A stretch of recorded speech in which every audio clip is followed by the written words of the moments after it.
Hi everyone, we're going to find a, that means our base here, of log base a of x, so that the graph contains this point 2, comma 2. This is our first problem, and this is our second problem.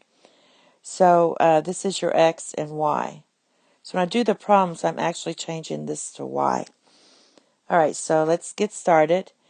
So we need to find, we're solving for a, and I have my x and I have my y, so I plug that in. So I get 2 equals log base a of 2.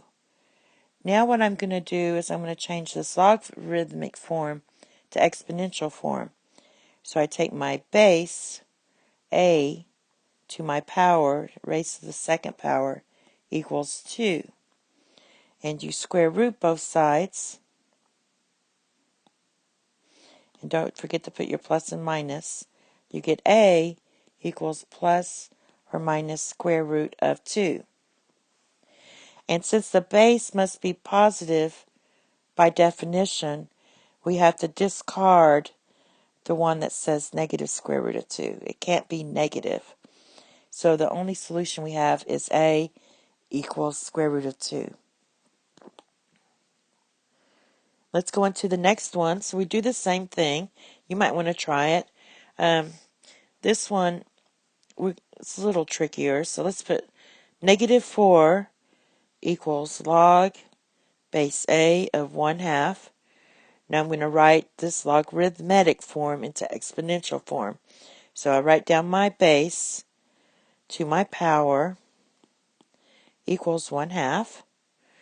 And then I can write this as 1 over a to the 4th equals 1/2. And then if you want, you can work at it this way, but I just flip it around. Since I know a to the 4th is 2, I'm just solving for a anyway.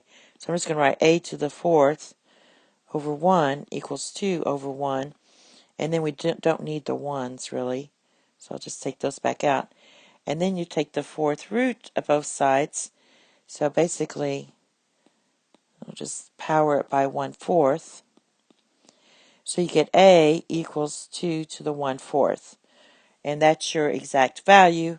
If you put in the calculator, you get an approximate value of 1.189. And that's it. Thank you. Have a nice day. Bye-bye.